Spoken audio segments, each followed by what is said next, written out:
वैशाख कृष्ण गणेश चतुर्थी व्रत कथा। धर्मकेतु नामक ब्राह्मण की कथा। पार्वती जी ने गणेश जी से पूछा, वैशाख महीने के कृष्ण पक्ष की जो संकटा नामक चतुर्थी कही गई है, उस दिन किस गणेश का किस विधि से पूजन करना चाहिए और उस दिन भोजन में क्या ग्रहण करना चाहिए। तब गणेश जी ने उत्तर दिया, हे माता, वैशाख कृष्ण चतुर्थी के दिन व्रत करना चाहिए। उस दिन वक्रतुंड नामक गणेश की पूजा करके भोजन में कमलगट्टे का हलवा लेना चाहिए। हे जननी, द्वापर युग में राजा युधिष्ठिर ने इस प्रश्न को पूछा था और उसके उत्तर में जो कुछ भगवान कृष्ण ने कहा था, मैं उसी इतिहास का वर्णन करता हूँ। आप श्रद्धायुक्त होकर सुने।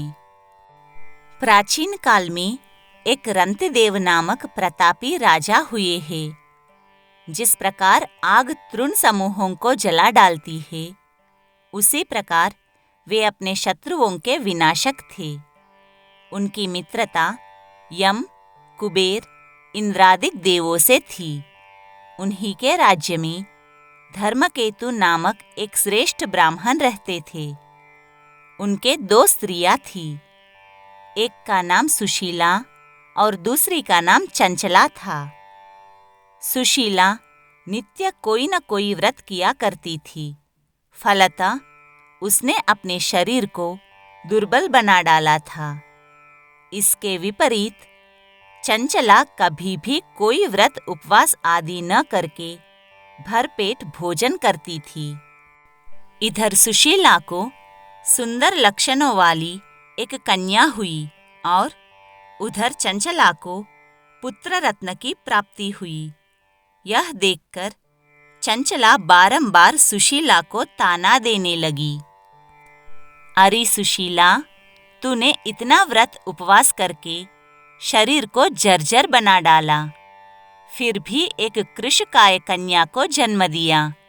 मुझे देख, मैं कभी व्रतादि के चक्कर में न पड़कर हृष्टपुष्ट बनी हुई हूँ और वैसे ही बालक को भी उत्पन्न किया है।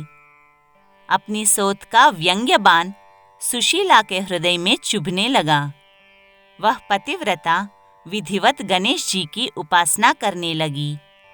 जब सुशीला ने भक्ति भाव से संकटनाशक गणेश चतुर्थी का व्रत किया तो रात्रि में वरदायक गणेश जी ने उसे दर्शन दिया। श्री गणेश जी ने कहा, हे सुशीले, तेरी आराधना से हम अत्यधिक संतुष्ट हैं। मैं तुम्हें वरदान दे रहा हूँ कि तेरी कन्या के मुख से निरंतर मोती और मूंगा प्रवाहित होते रहेंगे। इससे तुझे सदा प्रसन्नता रहेगी। हे कल्याणी, तुझे वेद शास्त्रवेत्ता एक पुत्र भी उत्पन्न होगा। इस प्रकार का वरदान देकर गणेश जी वही अंतर्धान हो गए। वरदान प्राप्ति के फलस्वरूप उस कन्या के मुंह से सदैव मोती और मूंगा झड़ने लगे। कुछ दिनों के बाद सुशीला को एक पुत्र उत्पन्न हुआ। तदनंतर धर्मकेतु स्वर्गगामी हो गया। उसकी मृत्यु के अनंतर चंचला घर का सारा धन लेकर दूसरे घर में जाकर रहने लगी। परंतु सुशीला पतिगृह में रहकर ही पुत्र और पुत्री का पालन पोषण करने लगी।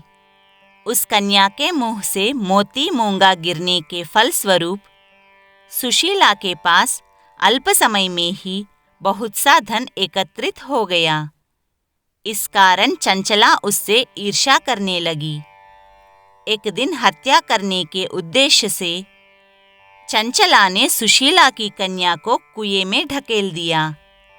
उस कुएं में गणेश जी ने उसकी रक्षा की और वह बालिका सकुशल अपनी माता के पास लौट आई। उस बालिका को जीवित देखकर चंचला का मन उद्विग्न हो उठा। वह सोचने लगी कि जिसकी रक्षा ईश्वर करता है उसे कौन मार सकता है। इधर सुशीला अपनी पुत्री को पुनः प्राप्त कर प्रसन्न हो गई। अपनी पुत्री को छाती से लगाकर उसने कहा, श्री गणेश जी ने तुझे पुनः जीवन दिया है। अनाथों के नाथ गणेश जी ही है। चंचला आकर उसके पैरों में नतमस्तक हुई। उसे देखकर सुशीला जी के आश्चर्य का ठिकाना न रहा। चंचला हाथ जोड़कर कहने लगी, हे बहन सुशीले, मैं बहुत ही पापिन और दुष्टा हूँ। आप मेरे अपराधों को क्षमा कीजिए। आप दयावती है। आपने दोनों कुलों का उद्धार कर दिया। जिसका रक्षक देवता होता है उसका मानव क्या बिगाड़ सकता है। जो लोग संतों एवं सत्पुरुषों का दोष देखते हैं वे अपनी करनी से स्वयं नाश को प्राप्त होते हैं। इसके बाद चंचला ने भी उस कष्ट निवारक पुण्यदायक संकटनाशक गणेश जी के व्रत को किया। श्री गणेश जी के अनुग्रह से परस्पर उन दोनों में प्रेम भाव स्थापित हो गया। जिस पर गणेश जी की कृपा होती है उसके शत्रु भी मित्र बन जाते हैं। सुशीला द्वारा संकटनाशन गणेश चतुर्थी व्रत किए जाने के कारण ही उसकी सोत चंचला का हृदय परिवर्तन हो गया। श्री गणेश जी कहते हैं कि हे देवी, पूर्व काल का पूरा वृत्तांत आपको सुना दिया। इस लोक में इससे श्रेष्ठ विघ्न विनाशक कोई दूसरा व्रत नहीं है।